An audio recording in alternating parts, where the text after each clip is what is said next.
Friends, welcome to our YouTube channel study our life. तो friends, Gyan Bindu GS academy से बिहार दरोगा का प्रैक्टिस सेट आपका करवाया जाता है, जो कि ऑनलाइन और ऑफलाइन दोनों माध्यम से करवाया जाता है। वॉल्यूम 4 है। वॉल्यूम 4 का टेस्ट नंबर आज 77 आप काम करने वाले हैं। ये अल्टरनेट डेज में होता है और इस सेट के बारे में काफ़ी कमेंट आता है कि ये फालतू सेट है, इसका एग्ज़ाम से कोई लेना देना नहीं है, ये कमेंट आते हैं। तो उस कमेंट का रिप्लाई तो मैं नहीं कर सकती, बट इतना मैं ज़रूर बताऊंगी कि मैं इसमें डिस्कशन आप लोगों को बिल्कुल नहीं देती हूँ। डिस्कशन इसलिए नहीं देती हूँ कि वीडियो लंबा हो जाएगा, तो आप लोग और भी नहीं इस वीडियो को टच कीजिएगा, देखिएगा भी नहीं। तो बस हमारा बनाने का मकसद एक ही है, ताकि आप लोग क्वेश्चन से कम पढ़ ले इसको वन लाइनर के फॉर्म में। वन लाइनर के फॉर्म में पढ़ने में कोई दिक्कत नहीं है। 20 से 30 मिनट के अंदर का हमारा वीडियो होगा और इसमें हम सिर्फ और सिर्फ आंसर करते हैं, ठीक है। बाकी जितने भी सेट हम आपको करवाते हैं सारे का डिस्कशन करते हैं, लेकिन इसका हम डिस्कशन नहीं देते हैं, क्योंकि थोड़ा सा मुझे भी लगता है कि इस क्वेश्चन से उसका एग्ज़ाम से कोई रिलेशन ही नहीं है। 10-20 क्वेश्चन ही ऐसे होंगे जो हमारे एग्ज़ाम के व्यू से इंपॉर्टेंट होंगे, तो उसी 10-20 क्वेश्चन के लिए जो है इसको हम पढ़ते हैं और बनाते भी हैं, ठीक है। तो उम्मीद करते हैं कि आप हमारी बातों को समझ रहे होंगे। बाकी चलिए इस सेट को हम स्टार्ट करते हैं। पहला प्रश्न देखिएगा। पहला प्रश्न क्या है कि कांग्रेस के विषय में किसने कहा था कि यह कांग्रेस भारत के किसी एक वर्ग या समुदाय के प्रतिनिधियों से मिलकर नहीं बनी है, बल्कि भारत के सभी समुदाय की संस्था है। तो इसका आंसर हो जाएगा बदरुद्दीन तैयब जी।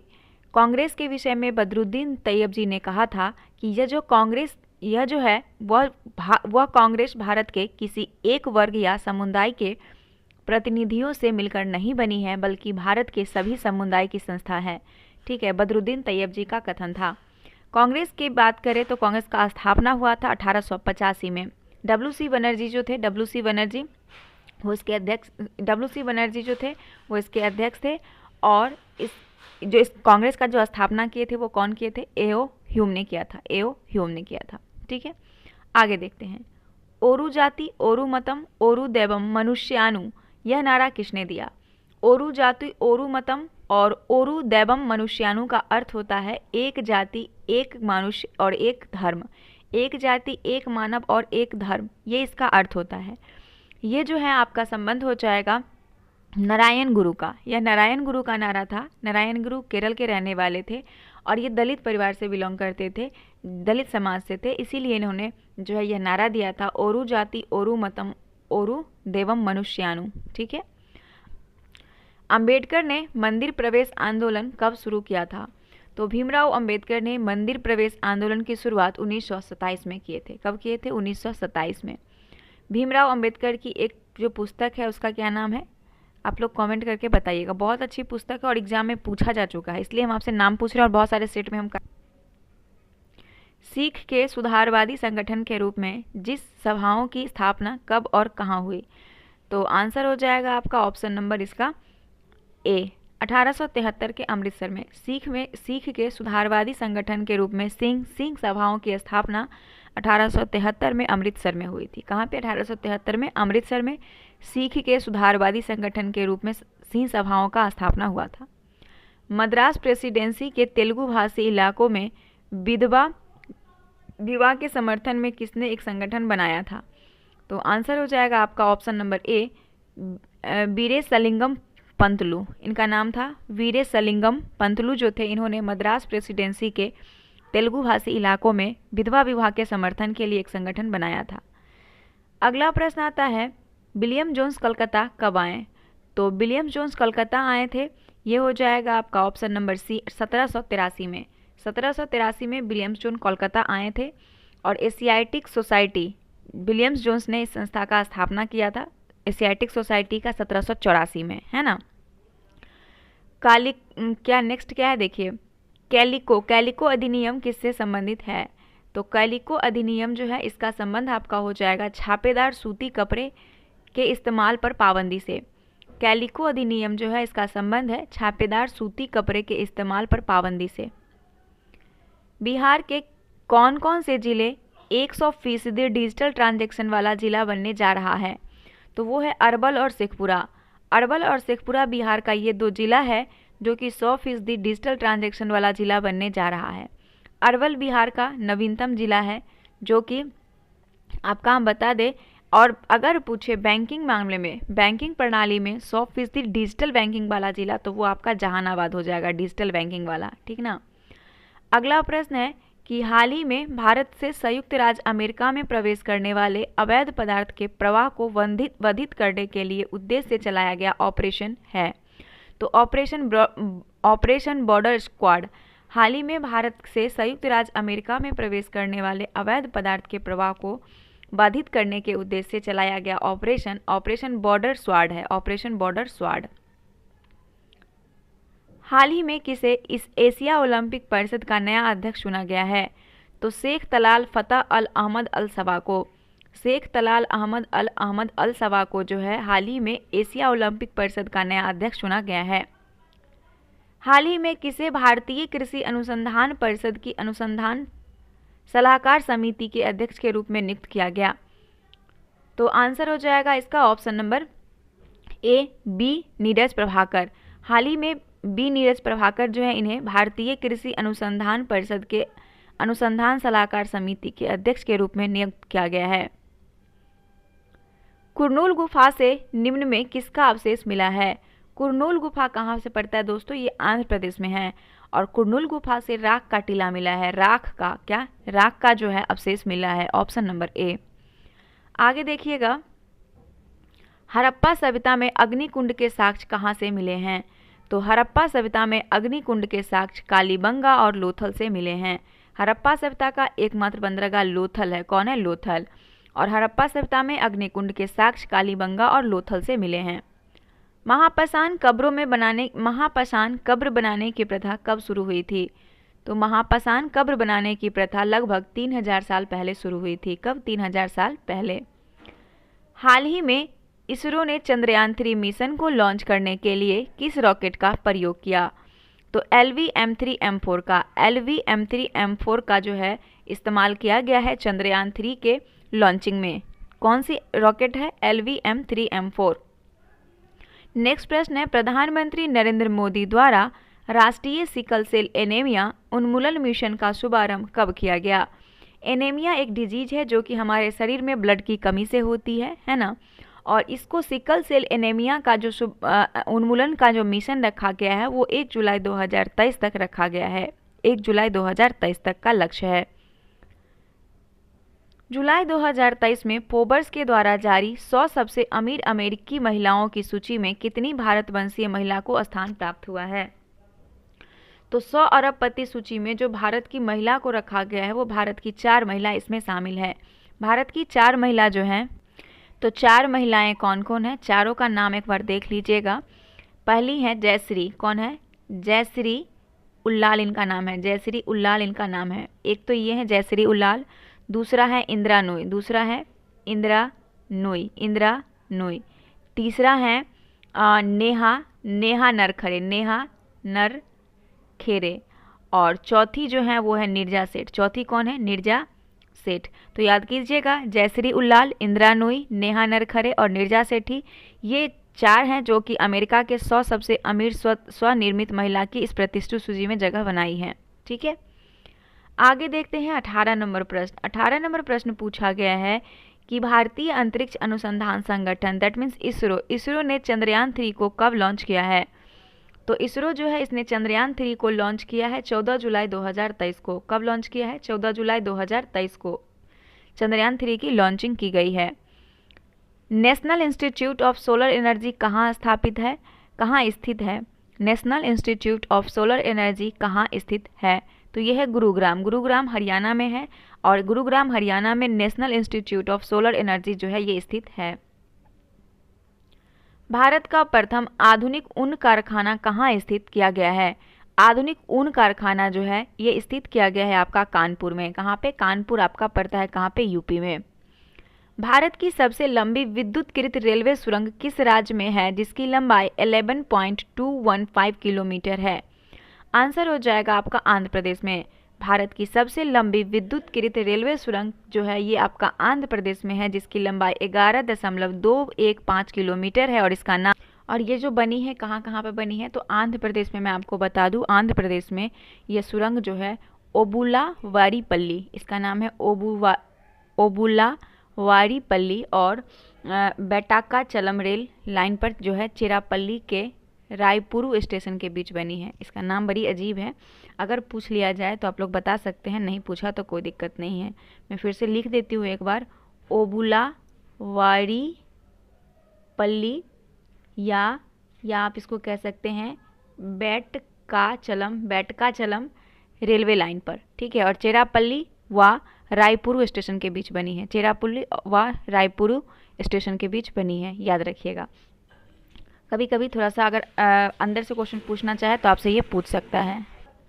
अगला है, पैलियोजोइक काल में निपेक्षण द्वारा निर्मित प्राचीन पर्वत को किस पर्वत के नाम से जानते हैं? तो आंसर हो जाएगा इसका ऑप्शन नंबर डी, कैलेडोनियम पर्वत।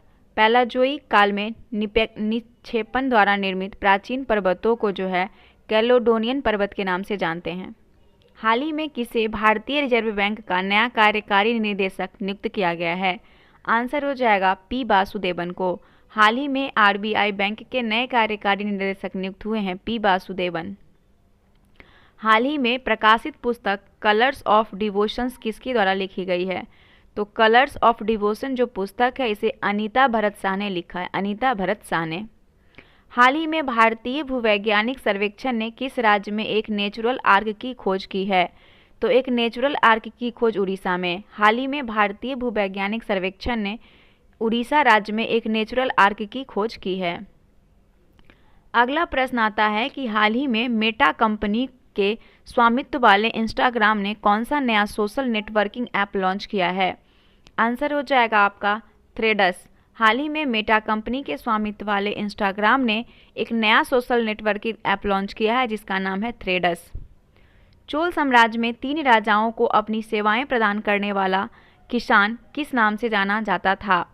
तो चोल साम्राज्य में जो 3 राजाओं को सेवा प्रदान करता था किसान, उसे कहा जाता है क्या कहते थे उसे? मुबेंदवेलन कहा जाता था। प्रश्न है कि फख-ए-मुदब्बिर किस सदी के इतिहासकार थे? फख-ए-मुदब्बिर जो थे वो 13वीं सदी के इतिहासकार थे, फख-ए-मुदब्बिर। मोठ की मस्जिद को किसने बनवाया था? तो मोठ की मस्जिद को बनवाने वाला था सिकंदर लोदी के मंत्री ने। मोठ की मस्जिद को बनवाया था सिकंदर लोदी के मंत्री ने। विश्व तीरंदाजी युवा चैंपियंस 2023 में भारत ने कितने स्वर्ण पदक हासिल किए? आंसर हो जाएगा ऑप्शन नंबर ए 6। विश्व तीरंदाजी युवा चैंपियंस 2023 में भारत ने 6 स्वर्ण पदक हासिल किए हैं। हाल ही में जारी क्यूएस वर्ल्ड यूनिवर्सिटी रैंकिंग 2024 में दुनिया के सर्वश्रेष्ठ यूनिवर्सिटी है, तो वो है आपका दुनिया का सर्वश्रेष्ठ university Massachusetts Institute of Technology. हाल ही में क्यूएस वर्ल्ड यूनिवर्सिटी रैंकिंग 2024 में दुनिया के सबसे श्रेष्ठ यूनिवर्सिटी है Massachusetts Institute of Technology, option number c. हाल ही में फ्रांस में आयोजित बास्तिल दिवस के अवसर पर भारतीय वायुसेना दल का नेतृत्व किसने किया? आंसर हो जाएगा सिंधु रेड्डी ने। सिंधु रेड्डी जो है इन्होंने फ्रांस में आयोजित बास्तिल दिवस के अवसर पर भारतीय वायुसेना की दल थी सिंधु रेड्डी ने इसका नेतृत्व किया है। हाल ही में नीति आयोग द्वारा जारी राष्ट्रीय बहुआयामी गरीबी सूचकांक के अनुसार किस राज्य में गरीब व्यक्तियों की संख्या सर्वाधिक कमी हुई है? तो सबसे कमी हुई है गरीब व्यक्ति में उत्तर प्रदेश में कमी हुई है। कहाँ पे? उत्तर प्रदेश में। हाल ही में जारी हेनेले पासपोर्ट इंडेक्स 2023 में भारत की रैंक क्या है? तो हेनेले पासपोर्ट इंडेक्स 2023 में जो भारत का स्थान है वो है 80वां है, और पहले स्थान पे आपका हो गया है सिंगापुर, जो कि पहले आपका जापान हुआ करता था, याद रखिएगा। 35 नंबर जो है दोस्तों ये आपका रीजनिंग का प्रश्न है, इसका आंसर मैं बता देती हूँ। इसका आंसर है बी, 52,800। हाल ही में किसे पेन पिंटर पुरस्कार 2023 प्रदान किया गया है? तो पेन पिंटर पुरस्कार 2023 यह दिया गया है आपका माइकल रोसेन को। माइकल रोसेन को पेन पिंटर पुरस्कार 2023 से सम्मानित किया गया है। आगे देखते हैं 37 नंबर। मनेची सिम्बून समाचार पत्र का प्रकाशन स्थल निम्नलिखित में से कहाँ है? तो मैनेची सिम्बून समाचार पत्र का प्रकाशन स्थल जो है यह आपका हो जाएगा टोक्यो। टोक्यो कहाँ पे? जापान में। विश्व मौसम विज्ञान संगठन की स्थापना कब हुई थी? तो विश्व मौसम विज्ञान WMO इसकी जो स्थापना है यह किया गया था आपका इसका स्थापना हुआ था आपका 1950 में। विश्व मौसम विज्ञान संगठन का स्थापना कब हुआ था? 1950 में। 14 जुलाई 2023 को मनाए गए फ्रांस के राष्ट्रीय दिवस बास्तिल दिवस के अवसर पर मुख्य अतिथि किसे बनाया गया था? तो 14 जुलाई को फ्रांस में बास्तिल दिवस मनाया गया था और इसमें जो मुख्य अतिथि के रूप में गए थे, मुख्य अतिथि थे आपके नरेंद्र मोदी, जो कि भारत के प्रधानमंत्री थे। नुकीली पत्तियों एवं भेदक गहराई वाले जड़ों के पौधे को निम्न में से किसमें वर्गीकृत किया जाता है? आंसर हो जाएगा मरोदविद में। नुकीली पत्तियों के भेदक गहराई वाले जड़ों के पौधे को जो है वो मरोविद में वर्गीकृत किया जाता है। राष्ट्रीय सुरक्षा कानून किस वर्ष अस्तित्व में आया था? तो राष्ट्रीय सुरक्षा कानून जो है यह अस्तित्व में आया था आपका 1980 में। कब आया था? 1980 में। नीति निर्देशक तत्व में सम्मिलित निम्न में से किस प्रावधान को अभी तक लागू नहीं किया गया? दोस्तों इसका आंसर हो जाएगा 42 का आपका सी, समान नागरिक संहिता को लागू करना, जो कि 44 आर्टिकल में है, समान नागरिक संहिता। नीति निर्देशक तत्व में सम्मिलित जो समान नागरिक संहिता है इसको जो है अभी तक लागू नहीं किया गया है, जो कि आर्टिकल 44 में है। अनुच्छेद 51 का क निम्न में से किससे जुड़ा प्रावधान किया गया है? तो अनुच्छेद 51 का क क्या है? आपका प्रस्तावना है ना। तो इसमें जो है आपका नहीं पूछा गया कि जुड़ा प्रावधान किया गया है, सॉरी प्रावधान है इसमें, तो वो हो जाएगा आपका भारतीय ध्वज संहिता के पालन से, जो कि हमारा क्या है? मौलिक कर्तव्य है। अनुच्छेद 51 के क में जो है भारतीय ध्वज संहिता का पालन ये संबंधित है। अगला है क्लेब्सिएला है एक क्लेब्सिएला है एक। तो क्लेब्सिएला जो है यह एक प्रकार का नाइट्रोजन स्थिर करता है। क्लेब्सिएला नाइट्रोजन स्थिर करता है। मूल संविधान के हिंदी संस्करण का सुलेखन निम्न में से किसके द्वारा किया गया? आंसर हो जाएगा बी, बसंत कृष्ण वैद्य के द्वारा। मूल संविधान के हिंदी संस्करण का सुलेखन जो किया गया था बसंत कृष्ण वैद्य के द्वारा। निम्न में से किस अनुच्छेद में राज्य में केंद्र के निर्देशों का अनुपालन करने में असफलता की स्थिति में राष्ट्रपति शासन का प्रावधान या चर्चा किया गया? आंसर हो जाएगा ऑप्शन नंबर सी, अनुच्छेद 365। अनुच्छेद 365 में जो है राज्य में केंद्र के निर्देशों का अनुपालन करने में असफलता की स्थिति में राष्ट्रपति शासन का प्रावधान किया गया है। निम्न में से किस एक अधिनियम ने सामुदायिक प्रतिनिधित्व की व्यवस्था नहीं की? आंसर हो जाएगा डी, भारत जिला परिषद 1892। भारत जिला परिषद 1892 जो है इस अधिनियम ने सामुदायिक प्रतिनिधित्व की व्यवस्था नहीं की। छोटा नागपुर के जंगल हैं। तो छोटा नागपुर का जो जंगल है यह पड़ता है ये आपका पतझड़ और सवाना। कैसा है? पतझड़ और सवाना है। राष्ट्रपति पर महाभियोग के संबंध में निम्न में से कौन सा कथन असत्य है, यानी कि गलत है? ठीक है, तो महाभियोग संबंधित आरोप संसद के किसी भी सदन में लगाया जा सकता है। यह स्टेटमेंट जो है आपका, यह स्टेटमेंट बिल्कुल सही है। महाभियोग संबंधित नोटिस सदन की कुल सदस्य संख्या के कम से कम 1/4 सदस्यों द्वारा हस्ताक्षरित होना चाहिए। यह स्टेटमेंट भी आपका सही है। महाभियोग की प्रक्रिया के दौरान राष्ट्रपति को इसमें उपस्थित होने का अधिकार नहीं होता है, जबकि अपना प्रतिनिधि भेजने का अधिकार होता है। यह कथन आपका बिल्कुल गलत है। महाभियोग एक अर्ध न्यायिक प्रक्रिया, ये भी सही है। तो आंसर कौन सा हो गया? सी हो गया, गलत कथन। अगला है भारतीय शासन में अध्यादेश का प्रावधान कहाँ से लिया गया है? तो भारतीय शासन में अध्यादेश का जो प्रावधान है वो भारत शासन अधिनियम 1935 से लिया गया है। और संविधान में सबसे ज़्यादा जो कहीं से स्रोत लिया गया है तो वो भारत शासन अधिनियम 1935 से ही लिया गया है। राष्ट्रीय खाद्य सुरक्षा मिशन की शुरुआत किस या किन वस्तुओं के उत्पादन को बढ़ाने के लिए की गई? आंसर हो जाएगा डी, गेहूं, दाल और चावल, ये सभी। राष्ट्रीय खाद्य सुरक्षा मिशन की शुरुआत गेहूं, दाल, चावल और ये सभी उत्पादों को बढ़ाने के लिए की गई है। प्रथम पैरा ओलंपिक खेल का आयोजन कब किया गया? प्रथम पैरा ओलंपिक खेल का जो आयोजन किया गया था ये 1960 में किया गया था। प्रथम पैरा ओलंपिक 1960 में हुआ था। श्रीलंका का राष्ट्रीय खेल कौन है? तो श्रीलंका का राष्ट्रीय खेल इसमें से हो जाएगा आपका वॉलीबॉल। श्रीलंका का राष्ट्रीय खेल क्या है? वॉलीबॉल है। टेंट ब्रिज प्रसिद्ध मैदान निम्नलिखित में से किस खेल से संबंधित है? टेंट ब्रिज प्रसिद्ध मैदान, या इसका संबंध आपका हो जाएगा क्रिकेट से। किससे है? क्रिकेट से। 55 नंबर प्रश्न देखिएगा, भारतीय बैडमिंटन संघ की स्थापना किस वर्ष किया गया? तो भारतीय बैडमिंटन संघ की स्थापना 1934 में 1934 में भारतीय बैडमिंटन संघ की स्थापना किया गया। प्रथम फुटबॉल विश्व कप जीतने वाला देश कौन था? तो प्रथम फुटबॉल विश्व कप को जीतने वाला जो देश था वो था आपका उरुग्वे। कौन था? उरुग्वे पहला विश्व कप फुटबॉल का जीता था। अमेरिका ने वीटो का उपयोग सर्वप्रथम रोडेशिया के प्रश्न पर कब किया था? आंसर हो जाएगा ऑप्शन नंबर ए 1971 में।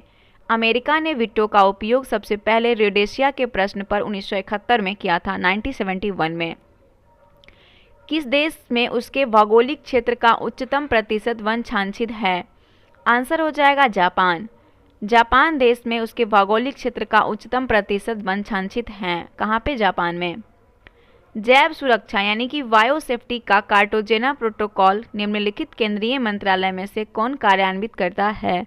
तो वो हो जाएगा आपका पर्यावरण वन मंत्रालय। जैव सुरक्षा यानी कि बायो सेफ्टी का कार्टाजेना प्रोटोकॉल केंद्रीय मंत्रालय से जो कार्यान्वित करता है वो है पर्यावरण एवं वन मंत्रालय। निम्न में से किस एक न्यायाधीश के संदर्भ में महाभियोग का प्रस्ताव लाया गया था किंतु लोकसभा में यह प्रस्ताव अपेक्षित बहुमत के अभाव में पारित नहीं हो पाया? आंसर हो जाएगा वी रामास्वामी। वी रामास्वामी न्यायाधीश के संदर्भ में महाभियोग का प्रस्ताव लाया गया था किंतु लोकसभा में यह प्रस्ताव अपेक्षित बहुमत के अभाव से पारित नहीं हो पाया था। अगला प्रश्न है कि लोकसभा अध्यक्ष और उपाध्यक्ष की अनुपस्थिति में लोकसभा के अध्यक्ष के रूप में कौन कार्य करता है? तो अगर लोकसभा के अध्यक्ष नहीं है तो उपाध्यक्ष करेंगे। अगर उपाध्यक्ष भी और अध्यक्ष दोनों अगर अनुपस्थित हैं तो इस कंडीशन में जो वहाँ लोकसभा के द्वारा इस कार्य के हेतु निर्दिष्ट किया गया हो, जिसे निर्दिष्ट किया जाएगा वो करेगा। ठीक है, तो 61 का आंसर भी हो जाएगा, लोकसभा द्वारा इस कार्य हेतु निर्दिष्ट किया गया हो। एक मिनट। और ऐसे जो लोकसभा के जो कार्य जिसको दिया जाता है उसे राष्ट्रपति द्वारा नियुक्त किया जाता है, वो व्यक्ति जो है इसका अध्यक्षता करेगा या फिर कार्य करेगा। ठीक है। अगला है लेनिन किस दल का नेता था? तो लेनिन जो था, लेनिन या बोल्शेविक दल का नेता था। लेनिन कौन से? बोल्शेविक दल का। हिंद चीन में बसने वाले फ्रांसीसी कहे जाते थे। हिंद चीन में बसने वाले फ्रांसीसी को कोलोन कहा जाता था। क्या? कोलोन कहा जाता था। इसमें फ्रांस एवं वियतनाम के बीच होने वाला समझौता किस नाम से जाना जाता है? तो हनोई समझौता के नाम से। मार्च 1946 में फ्रांस और वियतनाम के बीच हनोई समझौता हुआ था। कौन सा समझौता? हनोई समझौता। एरेनल तथा इरांजो किस देश का प्रमुख ज्वालामुखी पर्वत है? तो ये है कोस्टा रिका का। एरेनल तथा इराजू जो है ये कोस्टा रिका का प्रमुख ज्वालामुखी पर्वत है, कोस्टा रिका का। जब पर्वत में वलन की दो भुजाएं के मध्य का कोण अधिक कोण यानी कि 90 से 180 के बीच हो तो ऐसे वलन को क्या कहा जाता है? तो ऐसे वलन को खुला वलन कहते हैं। जब पर्वत में वलन की दो भुजाओं के मध्य का कोण अधिक कोण हो और ऐसे वलन को, और अधिक कोण क्या होता है? 90 से 180 के बीच में जो कोण बनता है उसको वलन को अधिक कोण कहते हैं। और अधिक कोण तो वलन क्या कहा जाता है? तो खुला वलन कहलाएगा। क्या कहलाएगा? खुला वलन। निम्न में से कौन सही सुमेलित है? सही सुमेलित आपसे पूछा गया है तो इसमें दिया हुआ है स्वात घाटी मिस्र। ये आपका बिल्कुल सही संबंधित है। स्वात घाटी कहाँ पे है? मिस्र में है। 68 नंबर प्रश्न दिया गया है कि चीन का डकांग क्षेत्र किस लिए प्रसिद्ध है? तो चीन का डकांग क्षेत्र जो है वो वृद्ध तेल भंडार और उसके उत्पादन के लिए प्रसिद्ध है। वृद्ध तेल भंडार उत्पादन के लिए। कच्छ की खाड़ी में स्थित कंडाला निम्न में से किसके लिए प्रसिद्ध है? कच्छ की खाड़ी में स्थित कंडाला जो है यह प्रसिद्ध है आपका निर्यात प्रसंस्करण क्षेत्र के लिए। निर्यात प्रसंस्करण क्षेत्र के लिए प्रसिद्ध है कंडाला। बातूरा हिमनद कहाँ स्थित है? बातूरा हिमनद यह स्थित है काराकोरम में। कहाँ पे? काराकोरम में। वेलिंगटन द्वीप किस शहर का भाग है? तो वेलिंगटन जो है ये आपका कोच्चि शहर का भाग है। वेलिंगटन झील और राज्य को मिलान करना है तो सबसे पहले जयसम्मत राजस्थान में है। बेरीजाम पड़ता है तमिलनाडु में। हिमायत सागर है तेलंगाना में। और हाफलॉन्ग असम में पड़ता है। ऑप्शन डी हो जाएगा करेक्ट आंसर। अटल नव प्रवर्तन यानी इनोवेशन मिशन किसके अधीन स्थापित किया गया? तो अटल नव प्रवर्तन यानी मिशन जो है यह स्थापित किया गया था नीति आयोग के संबंधित, NITI Aayog. Option number C correct answer है। निम्नलिखित भारत सरकार के रोजगार सृजन तथा गरीबी निवारण कार्यक्रम में से एक नहीं है, उल्लेख कीजिए। तो इसमें से जो नहीं है ये पूछा गया है, तो दिया हुआ है राष्ट्रीय सामाजिक सुरक्षा कोष, ये नहीं है। महात्मा गांधी राष्ट्रीय ग्रामीण रोजगार गारंटी अधिनियम है। राष्ट्रीय ग्रामीण आजीविका मिशन भी संबंधित है। स्वर्ण जयंती शहरी रोजगार भी संबंधित है, ऑप्शन डी को छोड़ के। अंग्रेजी कैलेंडर के अनुसार जनवरी फरवरी के दौरान भारतीय कैलेंडर का कौन सा महीना होगा? तो भारतीय कैलेंडर का माघ फाल्गुन होगा।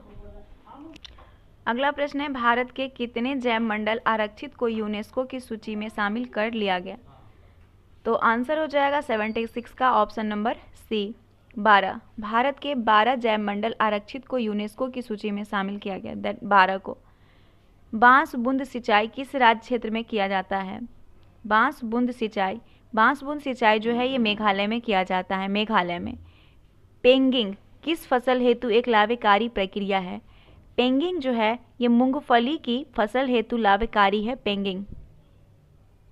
79 में मिलान करना है भौतिक राशि और उसके इकाई को। तो त्वरण का मात्रक क्या होता है? तो त्वरण का मात्रक आपका हो जाएगा इसमें से मीटर पर सेकेंड स्क्वायर, भाई पर सेकेंड बोल सकते हैं आप। यहाँ पे बल का क्या हो जाएगा? न्यूटन हो जाएगा।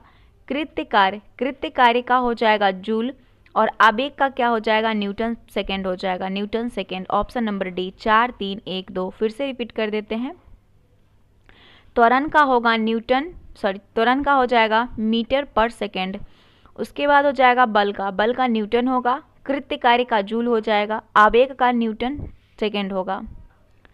कथन ए, यहाँ 80 नंबर में कथन और कारण दिया हुआ है। एक पूर्ण घर्षणहीन पृष्ठ यानी कि कंप्लीटली फ्रिक्शनलेस सरफेस पर खड़ा एक व्यक्ति सीटी बजाने से अपने को गति में ला सकता है। कारण है कि यदि किसी तंत्र पर कोई बाह्य बल क्रियाशील नहीं है तो इसका संवेग h परिवर्तित नहीं हो सकता। तो कूट में जिसका आंसर हो जाएगा ऑप्शन नंबर बी। ए और आर दोनों सही है, लेकिन आर जो है ये सही का स्पष्टीकरण नहीं है। आर ए का सही स्पष्टीकरण नहीं है, स्टेटमेंट दोनों सही है। एक साफ राशि के प्लेट पर पानी की बूंदें गिरने से वह फैल जाता है, जबकि पारे की एक बूंद गोलाकार बनी रहती है। क्योंकि वो इसलिए बनी रहती है क्योंकि पारे का संसंजन यानी कि कोहेशंस उसका शीशे के साथ आसंजन से अधिक होता है ना। पारे का संसंजक बल शीशे के साथ आसंजन बल से अधिक होता है, इसीलिए कोहेसिव और एडहेसिव बोलते हैं इंग्लिश में इसका। आप इंग्लिश में भी कभी कभी हिंदी लिख के दे देगा। अगला है, जब एक व्यक्ति तीव्र प्रकाश क्षेत्र से अंधेरे कमरे में प्रवेश करता है तो उसे कुछ समय के लिए स्पष्ट दिखाई नहीं देता है, बाद में धीरे धीरे उसे चीज़ें दिखाई देने लगती है। इसका कारण क्या है? तो इसका कारण है कि जो हमारी आंखें होती है, आंखों का अंधेरे के प्रति कुछ समय में अनुकूलित होना, है ना। तो आंखों का अंधेरे के प्रति कुछ समय में अनुकूलित होना।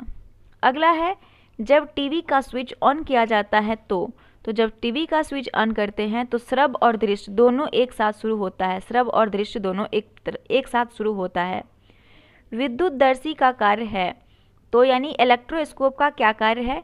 इलेक्ट्रोस्कोप जो है यह कार्य करता है, इलेक्ट्रोस्कोप कार्य करता है, ये हो जाएगा आपका ऑप्शन नंबर ए, विद्युत आवेश की उपस्थिति की पहचान करना। विद्युत आवेश की उपस्थिति की पहचान करता है इलेक्ट्रोस्कोप। आग बुझाने वाले संयंत्र में कार्बन डाइऑक्साइड किस अभिक्रिया से पैदा होती है? आंसर हो जाएगा सोडियम बाइकार्बोनेट तथा तनु सल्फ्यूरिक अम्ल, ऑप्शन नंबर सी। आग बुझाने वाले संयंत्र में कार्बन डाइऑक्साइड के जो सोडियम बाइकार्बोनेट और तनु सल्फ्यूरिक अम्ल जो है यह अभिक्रिया पैदा करती है। निम्नलिखित में किसके निर्माण में फिनॉल का प्रयोग किया जाता है? तो फिनॉल का प्रयोग किया जाता है बेकेलाइट के प्रयोग में। अगला है बिस्फिनॉल। बिस्फिनॉल क्या है? बिस्फिनॉल ए क्या है? तो ये आपका जो है खाद्य संवेष्टन सामग्री के विकास के लिए प्रयोग में लाया जाने वाला रसायन है बिस्फेनॉल ए। बकमिंस्टर फुलरीन है, बकमिंस्टर फुलरीन है। तो ये आपका हो जाएगा कार्बन यौगिक का एक रूप जिसमें 16 कार्बन परमाणु का गुच्छ होता है जो परस्पर पंचभुज या षष्ठभुज से बने बहुफलकीय संरचना से जुड़े होते हैं, उसे बकमिंस्टर फुलरीन कहते हैं। रेडियोधर्मी पदार्थ के किस दौरान कोई परिवर्तन नहीं होता है? तो रेडियोधर्मी में गामा उत्सर्जन में कोई परिवर्तन नहीं होता है, गामा उत्सर्जन के दौरान कोई परिवर्तन नहीं होता है। जैव सूचना विज्ञान, जैव सूचना यानी कि बायो इन्फॉर्मेटिक्स में घटनाक्रमों गतिविधियों के संदर्भ में समाचारों में कभी कभी दिखने वाला पद ट्रांसक्रिप्टोम किससे निर्देशित करता है? तो न्यूज़ वगैरह में ट्रांसक्रिप्टोम संबंधित जो वर्ड देखा जाता है, इस शब्द का मतलब होता है, इस शब्द का मतलब आपको इधर दिया हुआ है, यहाँ दे दिया है कि किसी जीव द्वारा अभिव्यक्त mRNA अणुओं की पूर्ण श्रृंखला। mRNA का मतलब होता है मैसेंजर RNA, ठीक है, ऑप्शन नंबर बी हो जाएगा। पादप जगत का उभयचर संज्ञा किसे प्रदान की गई है? उभयचर, उभयचर वह होता है जो पृथ्वी और जल दोनों में रहता है। तो इसमें पूछा गया है कि पादप जगत का उभयचर की संज्ञा किसे प्रदान की गई है? तो वो आपका सरल आंतरिक संरचना वाले ब्रायोफाइटस जो होते हैं उसे उभयचर कहते हैं पादप जगत में। निम्न में कौन सा कथन सत्य है? सभी पादप हार्मोन्स वृद्धि नियंत्रक पदार्थ है। सभी वृद्धि नियंत्रक पदार्थ पादप हार्मोन्स नहीं है, सभी वृद्धि नियंत्रक पदार्थ हार्मोन्स हैं। तो इसमें से सत्य पूछा गया है, तो ए और बी, सभी पादप हार्मोन्स वृद्धि नियंत्रक पदार्थ है और सभी वृद्धि नियंत्रक पदार्थ पादप हार्मोन्स नहीं है, ये दोनों सही है, ए और बी। कैनोल, कैनोल मानव उपभोग के लिए उगाई विशिष्ट प्रकार की तिलहन सरसों कर किस्मों को निर्दिष्ट करता है। इन किस्मों की मुख्य विशेषता क्या है कि? तो आंसर हो जाएगा इनके तेल में इरुसिक अम्ल की बहुत अल्प मात्रा होती है। कैनोला मानव उपभोग के लिए उगाई गई विशिष्ट प्रकार की तिलहन सरसों कर किस्मों को निर्दिष्ट करता है। इन किस्मों की मुख्य विशेषता यह है कि इनके तेल में इरुसिक अम्ल की मात्रा बहुत अल्प होती है। इंडियन रोजवुड का वानस्पतिक नाम क्या है? इंडियन रोजवुड, इसका वनस्पति नाम पूछा गया है तो डलवर्जिया सिसो है, सीसम जिसको बोलते हैं, डलवर्जिया सिसो यानी सीसम। चमगादड़ में प्रतिध्वनियों द्वारा आगे उपस्थित बाधाओं के स्थान निर्धारण की प्रक्रिया में चमगादड़ द्वारा उत्पन्न तरंगे क्या है? तो लक्ष्य से टकराकर वापस आती चमगादड़ इन्हें ग्रहण करके लक्ष्य की स्थिति में पूर्व ज्ञान प्राप्त कर लेते हैं। चमगादड़ में प्रतिध्वनियों द्वारा आगे उपस्थित बाधाओं के स्थान निर्धारण की प्रक्रिया में चमगादड़ द्वारा उत्पन्न ध्वनि तरंगे लक्ष्य से टकराकर वापस आती हैं और चमगादड़ इन्हें ग्रहण करके लक्ष्य की स्थिति का पूर्व ज्ञान प्राप्त कर लेते हैं। अगला है बासमती चावल के दाने पकाने पर लंबे हो जाते हैं क्योंकि उसमें बाहुल्य है। तो बासमती के चावल को पकाने पर वह लंबे हो जाते हैं क्योंकि ये इसमें जो है एमाइलेज का बाहुल्य होता है। किसका बाहुल्य होता है? एमाइलेज का। 97 नंबर रीजनिंग का प्रश्न है और यहाँ पे आपको वैल्यू पता करना है कि क्या होगा। आंसर हो जाएगा बी 120। यहाँ पे भी आपका मैथ का प्रश्न है, 98 में आंसर हो जाएगा डी, 99 का आंसर है ए और 100 नंबर प्रश्न है, इसका आंसर है ए। तो होप सो कि आप सभी को ये सेट पसंद आया होगा। पसंद आए तो लाइक कर दीजिएगा, चैनल पे नए हैं सब्सक्राइब कर लीजिएगा और आपका बहुत जल्द हम पार्ट 2 यानी कि कल जो है किरण पब्लिकेशन का पार्ट 2 यानी कि सेट 11 से लेके 20 तक लेके आने वाले हैं। कोशिश करेंगे कंप्लीट कर देने का, उसी में हो गया तो सही है, अगर ज़्यादा लंबा गया तो हम आपका जो है 2 प्रैक्टिस सेट कर देंगे, उसका पार्ट 2 और पार्ट 3, ठीक है। तो मिलते हैं नेक्स्ट वीडियो के साथ। वीडियो अगर पसंद आए तो प्लीज़ ज़रूर लाइक कर दीजिएगा। तब तक के लिए धन्यवाद। जय हिंद, जय भारत।